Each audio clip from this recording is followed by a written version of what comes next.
नमस्कार. आज आम्ही बोटांच्या छोट्या स्नायूंचा विकास कोणत्या ॲक्टिव्हिटीने होतो हे दाखवणार आहे.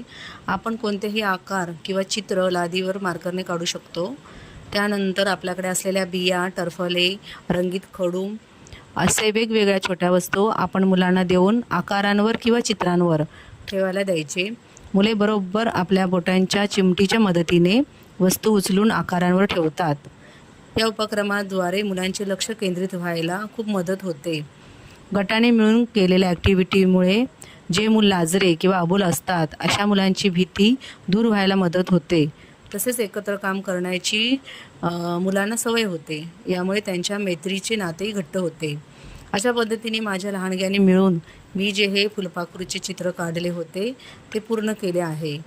तर तुम्हीही जर तुमच्या घरी छोटे मुलं असेल तर त्यांना व्यस्त ठेवण्यासाठी हा एक चांगला उपक्रम घेऊ शकता. अशाच गमतीदार ॲक्टिव्हिटीसाठी पुन्हा भेटू.